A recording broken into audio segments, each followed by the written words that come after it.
It's Thursday, September 10th, 2015. This is the Hermetic Hour, and I'm your host, Pope Runyon. And tonight we present the second in our series of discussions on the Sephirot of the Tree of Life, Yosod, the foundation, the treasury house of images, the ninth sphere. Yosod is considered the transition point from the Yetzirah to the Ashia dimensions, from the etheric to the astral. It is related to the moon and is called the sphere of the emotions, of memories and dreams. It is the sexual center, both physically and spiritually. It is essential to the art of magic. Again, our texts will be John Michael Greer's Paths of Wisdom, Gareth Knight's A Practical Guide to Kabbalistic Symbolism, and Dion Fortune's Mystical Kabbalah. So, tune in, come along with us as we delve into the mysteries of Yosod and Levana, which is the ancient Hebrew word for the moon. Now, Yosod, as those of you who are familiar with the Tree of Life and the Kabbalah, as you're aware, Yosod is the sphere right above Malkuth at the bottom of the tree. It's the ninth one down, and it is right at the demarcation point.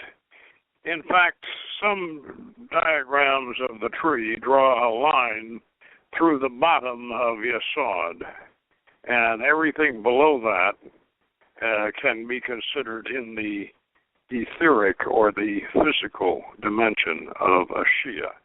So it's the demarcation line between the dimension of Ashia, which is the physical dimension, and it has its one sphere, Malkuth, as you will recall, and the demarcation line goes right at the top of the 32nd path and through the bottom of the Yosod sphere. Now, curiously enough, all of the Western authorities that I just quoted in our texts, they all say that, starting with Dion Fortune, of course, that Yosod is in the etheric plane. Well, that is not specifically correct because, as I say, the demarcation line between Ashia, the physical dimension,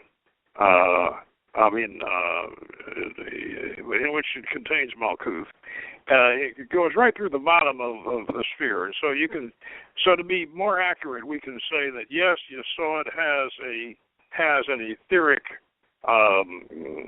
component down there at the bottom where it projects into Malkuth, but it is not entirely in the Ashia. It is, most of it is in Yetzirah, and which is, of course, what we, in the Kabbalistic term for what we refer to as the astral plane, and where images are formed.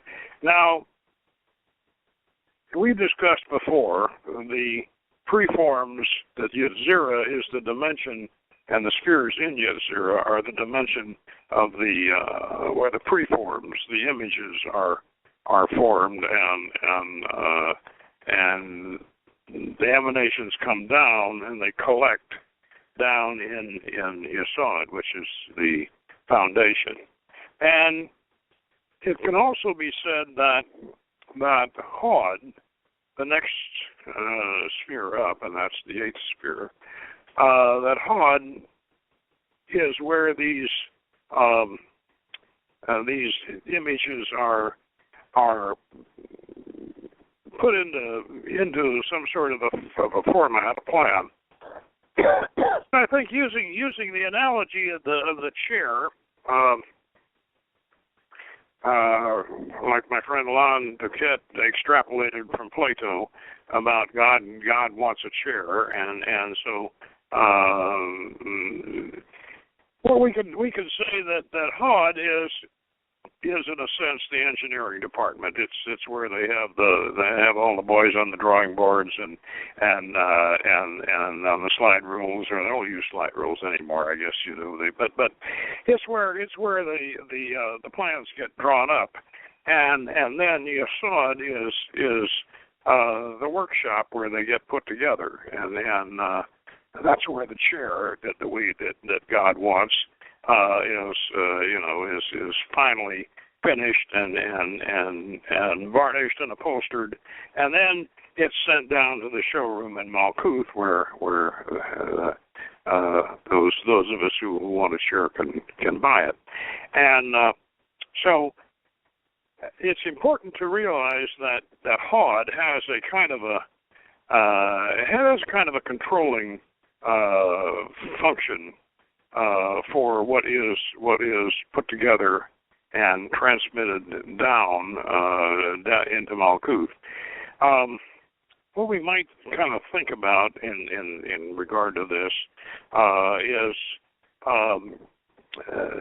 the analogy of the Goetia, because in our system we don't put the Goetic spirits are describe themselves in the Goetia, which is a Christian grimoire, by the way. It's not Jewish.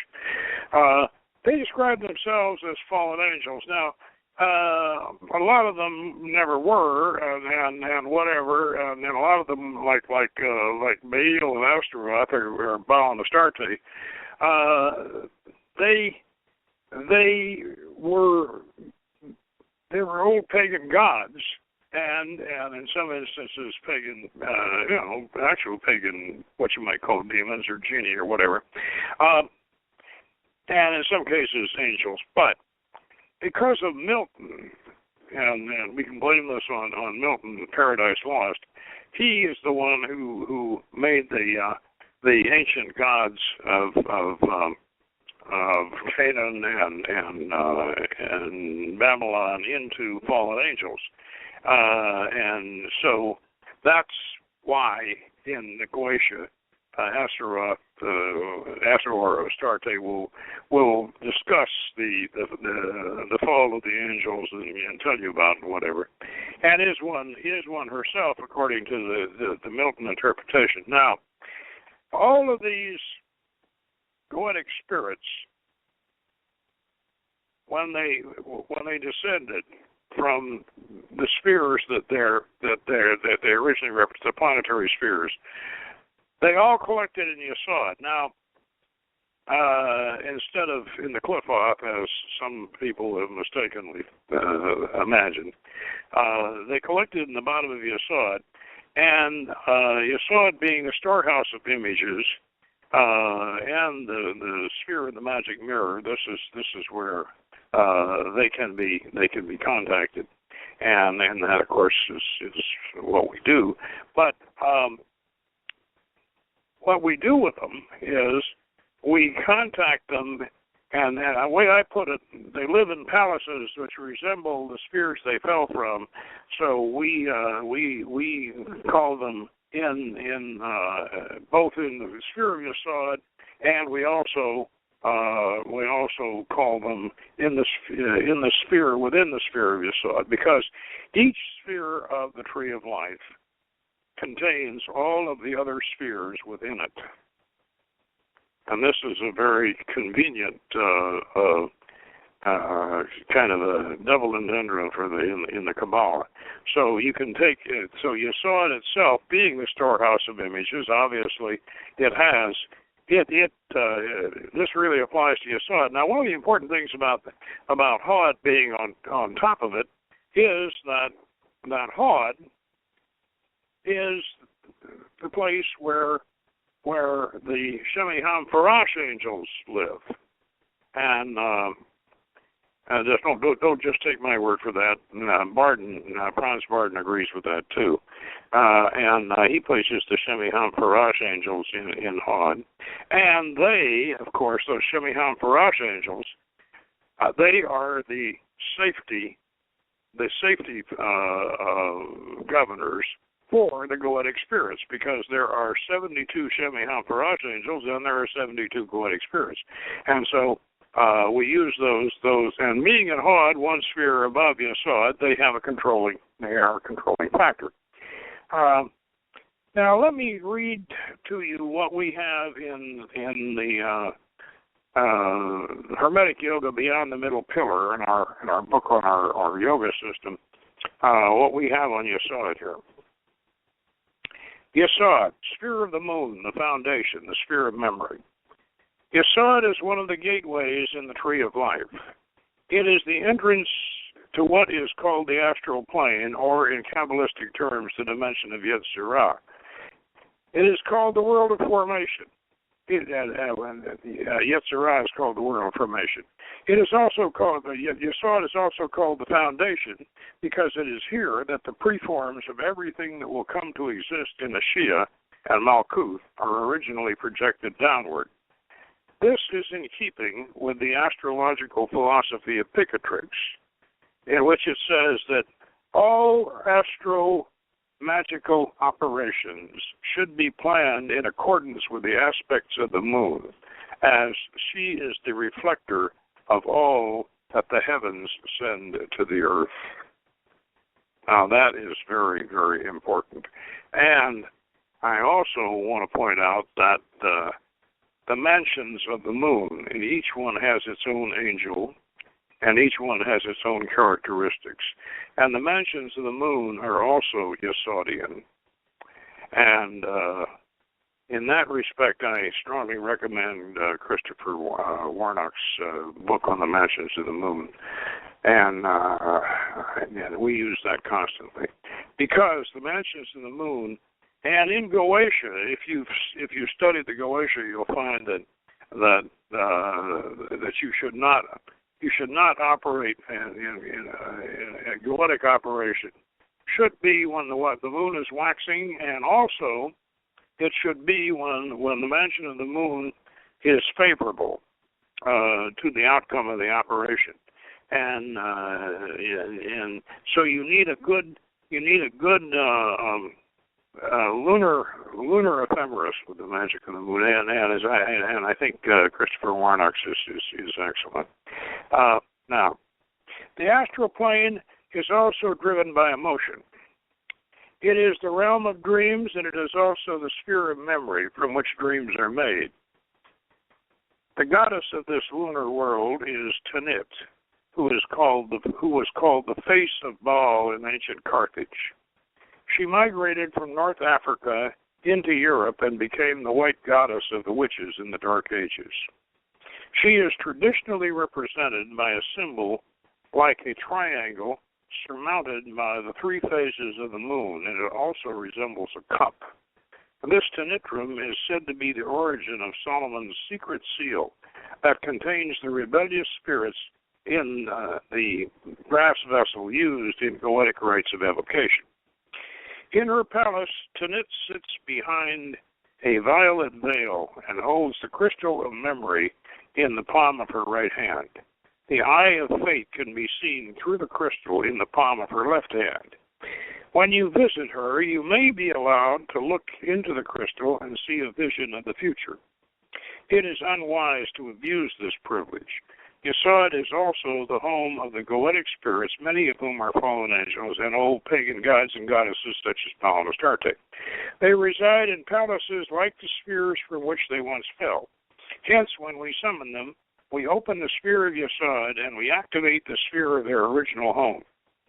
The Archangel Gabriel, who is also the ruler of the Western Quadrant and the element of water, rules over Yosod.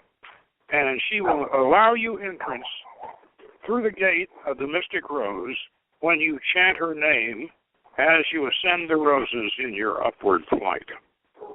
Now that's what we have to say about Yosod in Hermetic Yoga. But let me do a little describing here.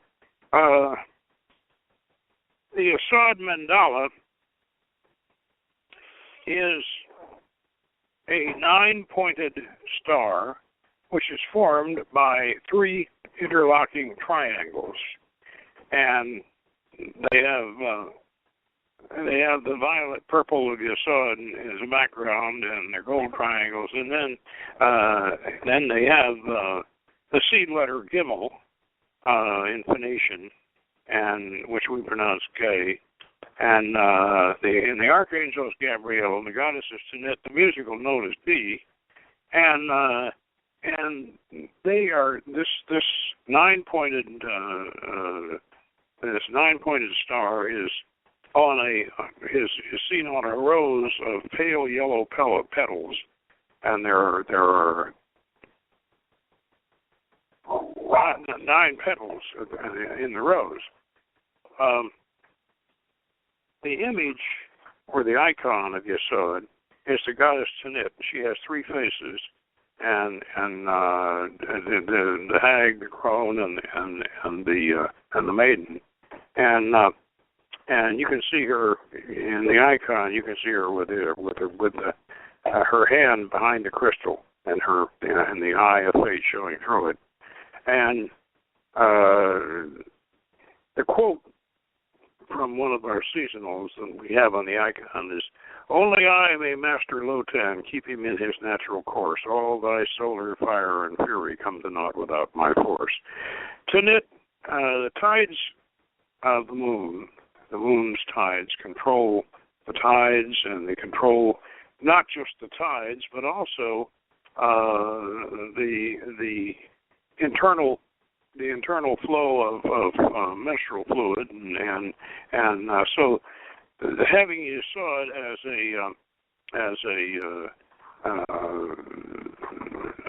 sexual center is certainly appropriate.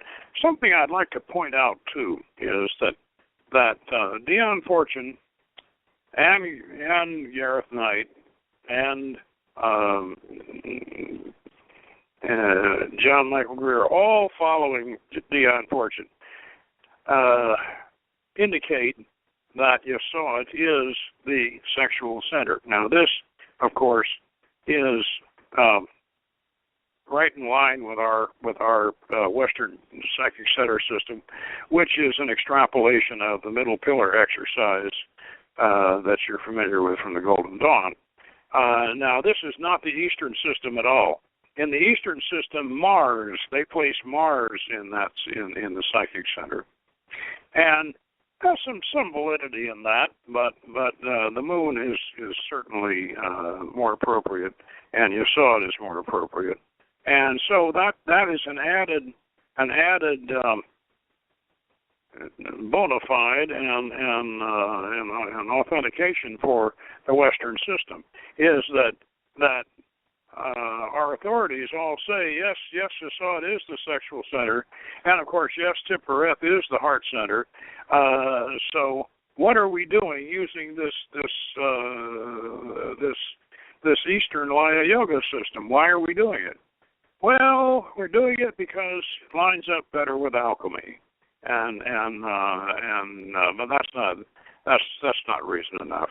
And so I mention that because I don't have that. I just realized that, and after we published the book here, and so the next volume of the book, we're certainly going to pick it up and mention, and make sure that we mention the fact that our own authorities are confirming the middle pillar system. And now, one of the things that we should definitely discuss with Yosod is this in relation to the Eastern system and compared to the Western system, is this whole business of the etheric and the astral. Now, I remember I said that our authorities, along with saying that yes, it is the sexual center, they also seem to think, or seem to give the impression that Yosod is entirely in the etheric plane. Well, it isn't. It's not, and Kabbalistically it isn't. It's the gateway to it. But part of Yosod obviously is, because obviously it has to have a gate, and we have to have some transition. So part of Yosod is, and at the bottom is actually in the etheric. What is the difference between the etheric and the plane and the astral plane? Well, the etheric plane is not purely physical. It's not purely physical. The ether, as occultists have defined it, and as we can actually demonstrate, is what the Orientals call chi.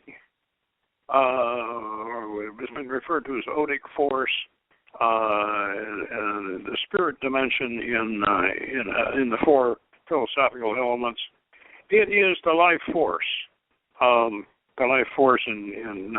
mesmerism evokes. It's this mysterious life force that, quite frankly, is what makes our yoga system work, because we draw it down from the cosmos, and we draw it down from the cosmos and bring it in with the oxygen, which we breathe it in with the oxygen, which the Easterners call prana. So that's one of their words for it. But the etheric plane is that life force matrix that lines up with our nervous system and our glandular system in the physical body. So it actually does in the physical body. It does have its analog in the glandular network up and down the spine, and it has its physical analog in the nervous system, and but to describe it, let's say this: if you want to prove to yourself that it exists, just rub your hands together, and rub your hands together, your palms together until they get hot, and then cup your hands, take them apart, and cup your hands, and sort of make a ball of energy projected from the palms of each hand. And you can actually squeeze this ball, and you can actually feel this etheric energy. And if you are psychic at all, you can actually see it. And there are numerous ways that you can prove that this etheric energy exists. Prove it to yourself. One of the ways, of course, that I like to prove that it exists is through the use of the Chevreul pendulum, and then a little device we call zero light, in which you can make a blue light in a dark room move all around the room by your command or whatever. This life force is the etheric plane, and it's very difficult to photograph it. And the reason is that it operates on a higher, different frequency of vibration than our physical matter. We just Zandri and I just watched the other night the Lovecraft Society's production of Whisper in the Darkness, and they were trying to photograph one of these creatures from outer space that in the movie, and first time that they looked at the photograph, all they could see was a blur, but then they put it on and adjusted the stereoscope, and it suddenly popped into focus, and they could see this crab-like creature lying there. And this was explained to Charles Fort, who happened to be there in that group and in the film, that it was a different vibration, different dimension, and so if you could see it from a different perspective, you could photograph it. Now, I don't want to get this confused with ectoplasm. Ectoplasm is something that Dion Fortune and a lot of her followers still believe in. I have never seen ectoplasm, and I'm not sure that it actually I'm not sure it actually exists. I really am not. I'm not trying to say that it does, but if it did, it would certainly be an example of the etheric plane becoming visible in some form. Now, I'm sure there are people out there listening to me. They're going to say, "Oh, ectoplasm, that's real." Well, maybe it is, and if it is, it's certainly etheric.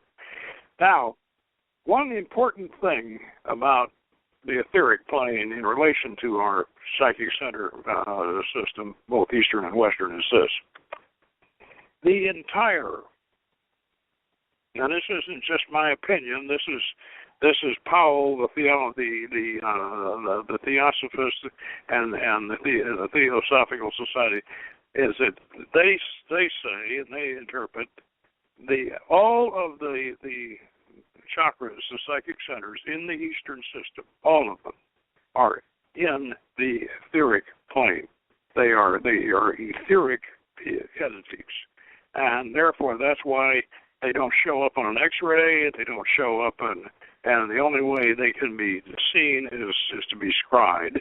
But they're in the etheric plane, and the Western system. The Western chakras are all in the etheric plane. So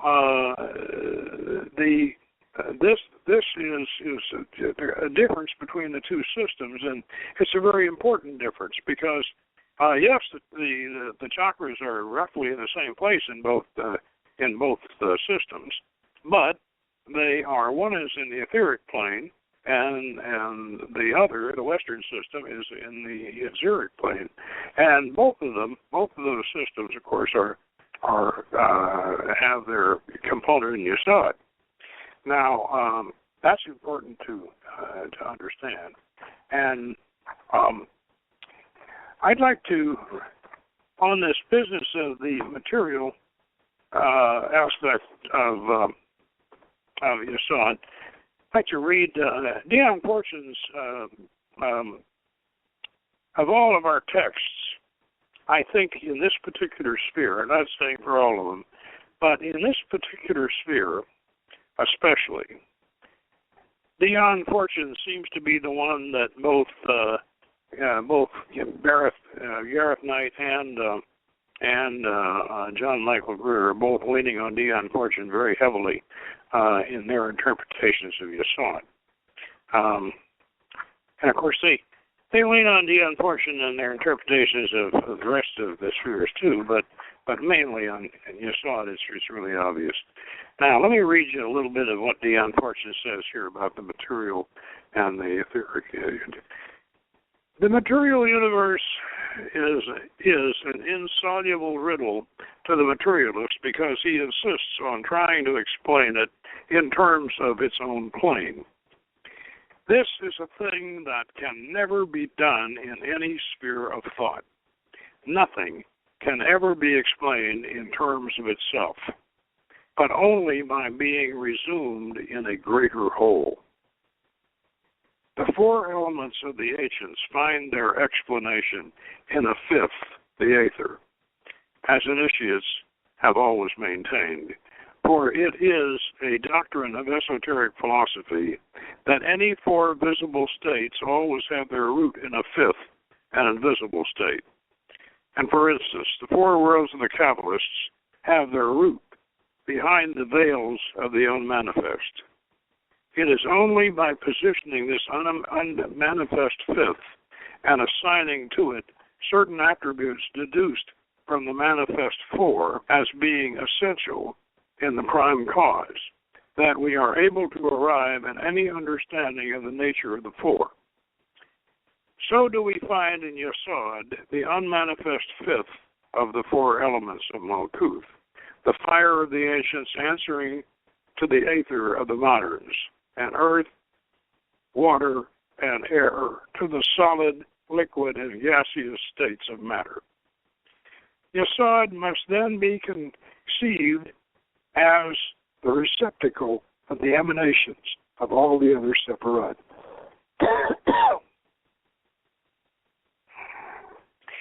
As is taught by the Kabbalists. and as the immediate and only transmitter of these emanations to Malkuth, the physical plane. As the Azuric text says, it is the function of Yosod to purify the emanations and to prove and correct them. Consequently, it is in the sphere of Yosod that all operations are carried out which are designed for the correcting of the sphere of dense matter, or in any way to dispose of its unity of design. Yosod, then, is the all-important sphere for any magic which is designed to take effect in the physical world. I want to read that again. Yosod, then, is the all-important sphere for any magic which is designed to take effect in the physical world. Now, recall that I said that Yosod is the treasure house of images. It's also the sphere of the magic mirror, and so consequently, the spirits of the Galatia reside there and can be brought to visible appearance and can be conversed in the sphere of Yosod. Of course, to get there, to get to the sphere of Yosod, you need to open it. And in working these spheres in magic, especially in evocation, you need to open the sphere, and to do that, we use a universal. That was regarded. We use a septagram, and the septagram is a planetary septagram with Saturn at the top, and the planets going around in their regular hermetic order, clockwise around the star, the points of the seven-pointed star, and we invoke the septagram by tracing it with the wand after we open the sphere that we're operating in through the master ritual of the yoga, and we activate the and you always activate, when you activate any pentagram or a septagram, you always invoke toward and banish from. And when we do this with the septagram, we trace the formula. Do the seven-pointed star, and then recite the name of the angel that controls the sphere. In this case, Gabriel. And we open the sphere that way, and that way, when we start into the operation, we are already in that sphere, and we projected it all around us, and we projected it to the edge of the magic circle. So that's the way we do it in evocation. Now I'm going to read a little more of Dion Fortune here because she says Yosod is of supreme importance to the practical occultist because it is the first sphere with which he makes acquaintance when he commences to rise on the planes and lifts consciousness above Malkuth. And having trodden the terrible 30-second path of the Tao or cross of suffering and of Saturn, he enters Yosod, the treasure house of images, the sphere of Maya, illusion. Yosod, considered by itself, is unquestionably the sphere of illusion because the treasure house of images is none other than the reflecting aether of the earth sphere and corresponds in the microcosm to the unconscious of the psychologists, filled with ancient and forgotten things repressed since the childhood of the race. And she's talking about the Jungian collective unconscious here.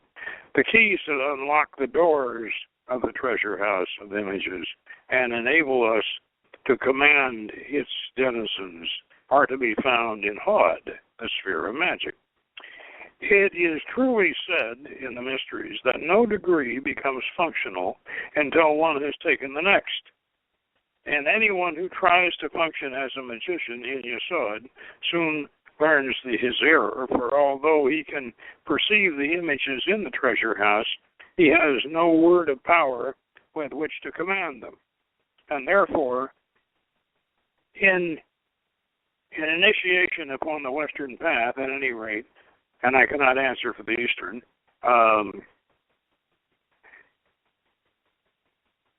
the grades of the lesser mysteries go straight up the central path to Tiphereth and do not follow the line of the lightning flash. In Tiphereth, the initiate takes the first grade of adepthood and from there returns, if he so desires, to learn the technique of the magician relative to the personality of the tree. And that is to say, the macrocosmic unit of incarnation. If he does not desire this, but wishes to become free from the wheel of birth and death, he proceeds up the central pillar, which is also called by the Kabbalists the path of the arrow, and passes over the abyss into Kether. And he who enters this light cometh not forth again. He becomes a sparkly. All right. Yosod is also the sphere of the moon. And therefore, to understand its significance, we must know something about the way in which the moon is regarded in occultism. It is held by initiates that the moon separated from the earth at a period when evolution was on the cusp between the etheric phase of its development and the phase of dense matter. And those who are familiar with the terminology of astrology will know that the cusp is that phase between two signs wherein the influence of both is intermingled. The moon, then, has something of the material in its composition, and hence the luminous globe we see in the sky. But the really important part of its composition is etheric, because it was during the phase of evolution, when life was developing the etheric form that the moon had its heyday. And for this reason, this phase is called by some occultists the lunar phase of evolution.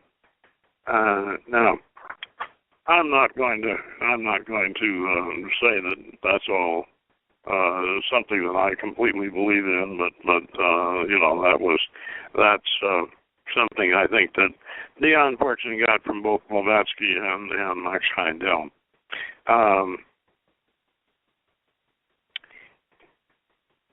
The moon is the positive pole, the battery of the earth is the negative one. Yosod, as we have already seen, reflects the sun in Tiphereth, which is, in its turn, is Kether on a lower arc. Now, let me mention something about that. There is a doctrine which is becoming more and more verified by physics, that this doctrine of the sun behind the sun, or the sun beyond the sun. Now there is a theory in physics that has some very interesting ramifications, and what it is that stars like the sun now are not just in one dimension, that they're drawing their power from another dimension. And when you think about it, how does the sun keep burning? Where does it get all this energy to keep continually burning the way it is? And the theory is that this is a theory of a Russian physicist, and I forget the man's name at this time, but I think our friend Joseph Farrell, he was the one where I got this from. And in fact, we may have discussed it when we had him on the show. That the sun is drawing its energy from another sun and that it's connected to in another dimension, and that may very, very well be true. But in regardless of that, Kether, there's a direct relationship between Kether and the sun, as you know. Now, It is the light of the moon which is the stimulative factor in these etheric activities.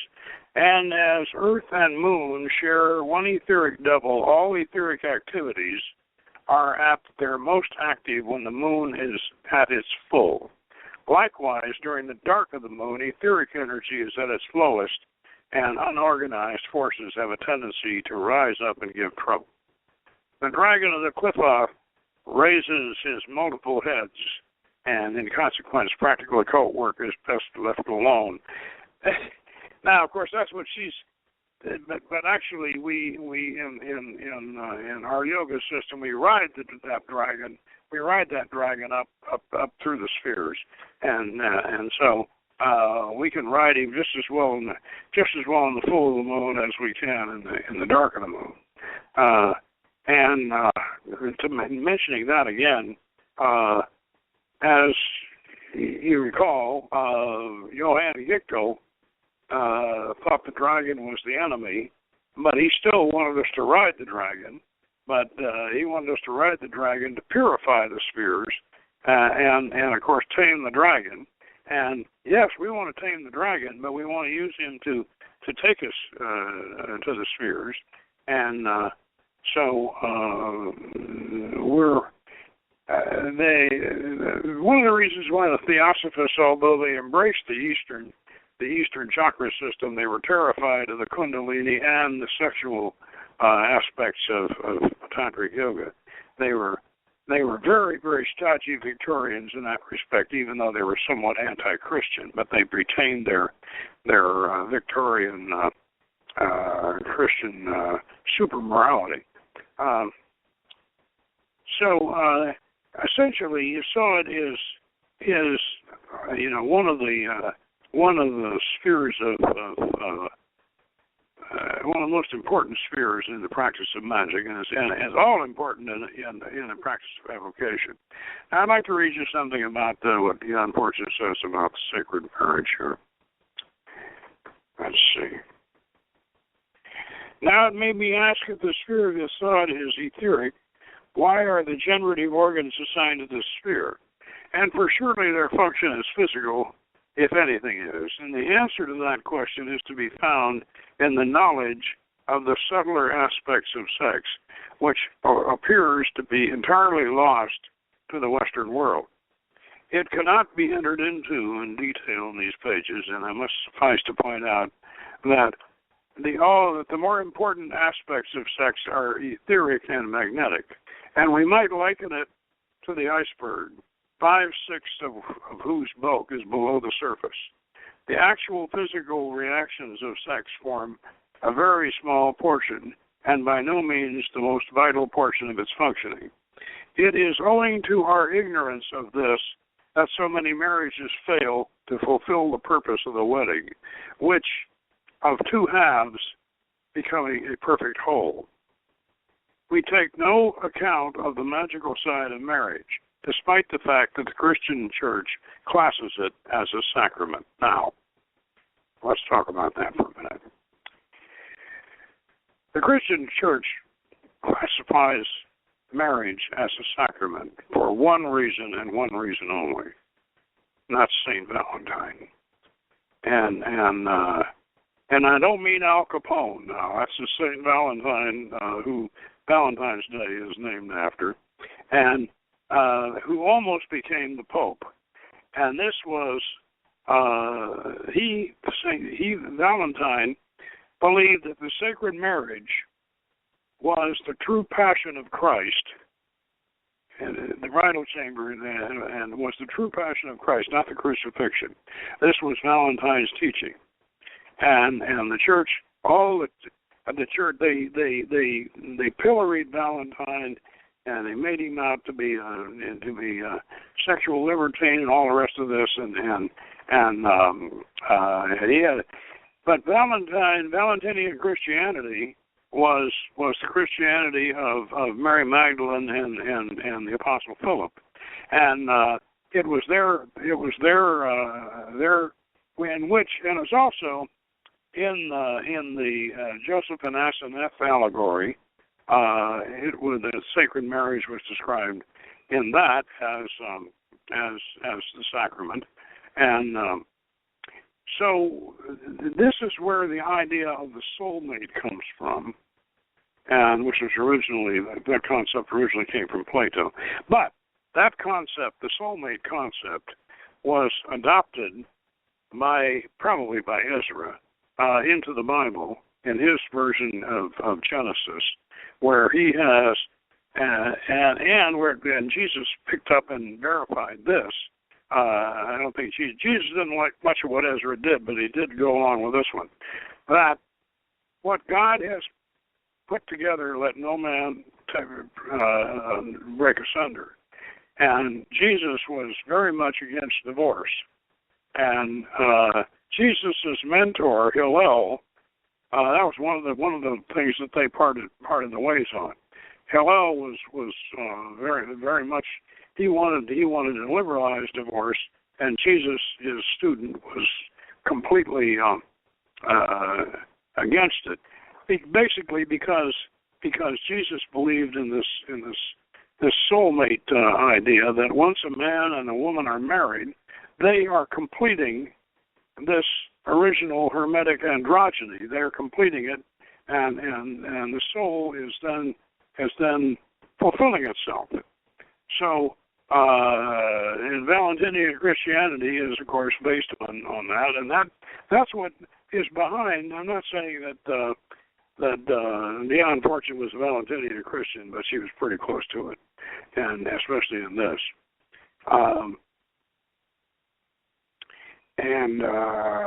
I'm not going to, at this point, I'm not going to get into the sex magic aspects of some of this, but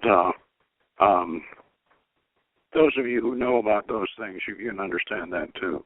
So Yosod certainly figures in those kind of operations also. And so the main thing to remember about Yosod is that it is the sphere of magical images, the sphere of memory, the sphere where we in our path working, where we encounter past lives. And those of you who have taken our path working up the 30-second path, you will recall that when we get to the sphere of memory on the top of the great Colossus out in the Gulf of Yosod, that's one of the ways that we go into that huge crystal and recover past lives. And so it is, and this, to recap what Dion Fortune was saying, this is also where we can access the archetypes of what Carl Jung called the collective unconscious. Now, the sphere of Yosod is, as I say, the ninth sphere, and its color is deep violet. That's the minutum mundum color in the queen scale. Now you remember the minutum mundum. The paths are active and the spheres are passive. So the paths are they are the letters of the alphabet, which are the formulas, and that's why they place the paths in absolute, in the highest scale. That's the Kether. That's the absoluthic scale, the king scale, and then the queen scale is the Briatic scale, and that's the next one down, and that's the spheres are all in the Briatic scale, color scale, and the Briatic color scale for Yosod is a deep violet, and I think that's rather appropriate because that, of course, is similar to the royal purple, and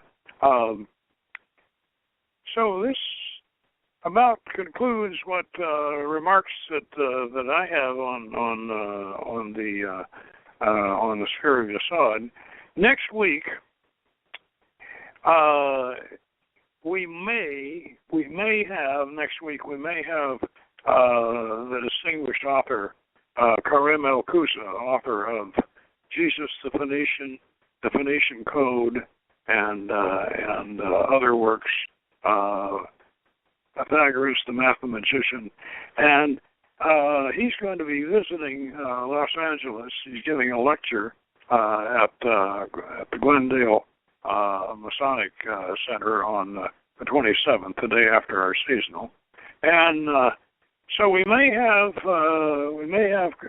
Karim El-Kousa calling in, discussing his books, and as you know, we've already previously had a show on one of his books on that, on Jesus the Phoenician, and if he wants to call in the following week, because he's going to be here for about 12 days, if he wants to call in the following week, we'll take him on the following week.